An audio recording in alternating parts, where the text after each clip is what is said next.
نحمدہ ونصلی علی رسولہ الکریم اما بعد فاعوذ باللہ من الشیطان الرجیم بسم اللہ الرحمن الرحیم۔ محترم سامعین و ناظرین، اللہ تبارک و تعالیٰ نے انسان کو بے شمار نعمتوں سے نوازا ہے، اور ان میں سے ایک عظیم نعمت جو ہے وہ دل ہے۔ دل صرف جسم کا ایک حصہ نہیں ہے، بلکہ اللہ تبارک و تعالیٰ کی عطا کردہ بہت بڑی نعمت ہے۔ اور دل انسان کی روحانی زندگی کا مرکز ہے۔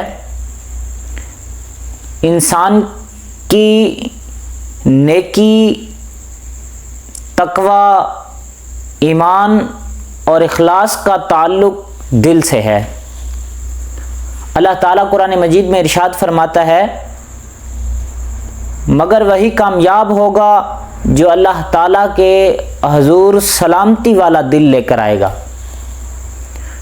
اور اس آیت سے معلوم ہوا کہ قیامت کے دن مال و دولت نہیں بلکہ پاکیزہ دل نجات کا ذریعہ ہوگا۔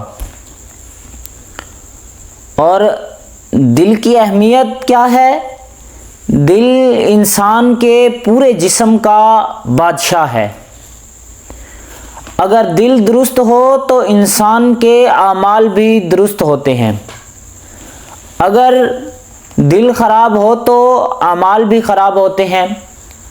اور نبی پاک صلی اللہ علیہ وسلم نے ارشاد فرمایا کہ خبردار، جسم میں گوشت کا ایک ٹکڑا ہے اور وہ درست ہو جائے تو سارا جسم درست ہو جاتا ہے، اور جب وہ خراب ہو جائے تو سارا جسم خراب ہو جاتا ہے۔ اور سن لو، وہ دل ہے۔ اور دل ایمان کا مرکز ہے۔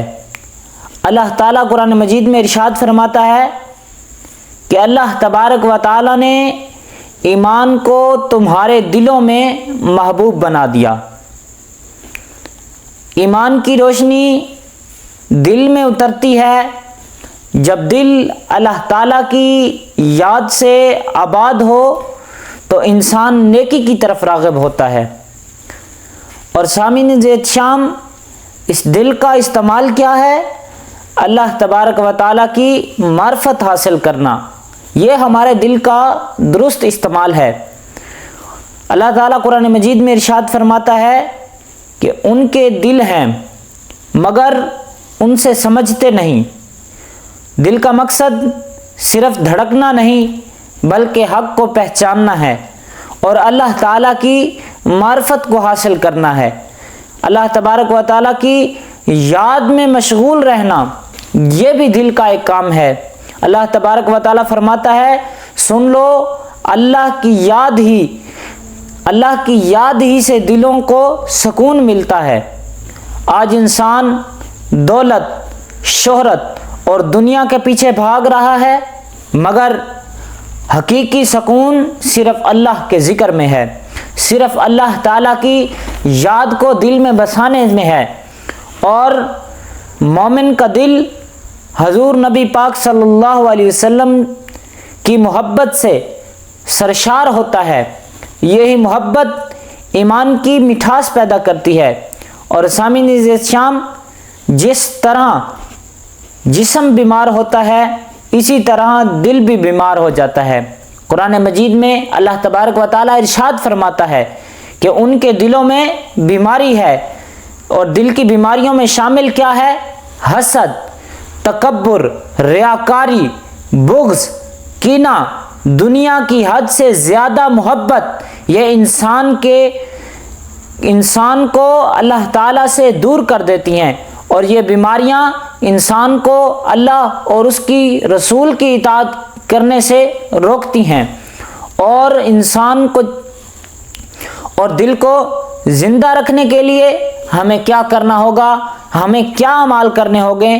تو ہمیں قرآن مجید کی تلاوت کرنی ہوگی، ذکر الہی کثرت سے کرنا ہوگا، درود شریف کی کثرت کرنی ہوگی، نیک لوگوں کی صحبت اختیار کرنی ہوگی، توبہ استغفار کرنا ہوگا، موت کی یاد کرنی ہوگی۔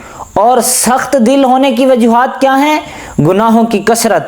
اگر کوئی شخص کہتا ہے کہ میرا دل سخت ہو گیا ہے تو اس کو سوچنا چاہیے کہ کیا اس کے اندر گناہوں کی کثرت ہے؟ کیا وہ نماز میں غفلت کرتا ہے؟ کیا وہ جھوٹ بولتا ہے؟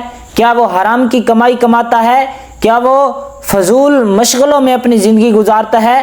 سامعین عزیز شام، نبی پاک صلی اللہ علیہ وسلم نے ارشاد فرمایا، بندہ جب گناہ کرتا ہے تو اس کے دل میں ایک سیاہ نقطہ لگا دیا جاتا ہے۔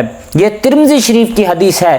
اگر وہ توبہ کر لے تو دل صاف ہو جاتا ہے، ورنہ سیاہی بڑھ جاتی ہے، اور قیامت کے دن دل کے بارے میں سوال ہوگا۔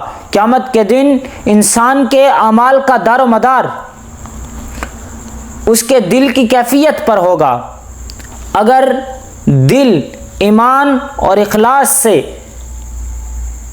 اور تقوی سے بھرا ہوا ہوگا تو کامیابی ملے گی، ورنہ خسارہ ہوگا۔ سامعین عزیز شام، ہم اپنے جسم کی حفاظت کرتے ہیں، بیماریوں کا علاج کرواتے ہیں، مگر دل کی بیماری کی طرف کم توجہ دیتے ہیں۔ ضرورت اس بات کی ہے کہ ہم اپنے دل کے اندر قرآن، یاد الہی، محبت رسول اور تقوی سے آباد کریں۔ سامعین عزیز شام، اللہ تبارک و تعالیٰ کی بارگاہ میں دعا ہے، اللہ تبارک و تعالیٰ ہمارے دلوں کو ایمان کی روشنی سے منور فرمائے۔ اللہ تبارک و تعالیٰ ہمارے دلوں کو حسد، تکبر اور کینے جیسی بیماری سے آزاد فرمائے۔ وما علینا الا البلاغ۔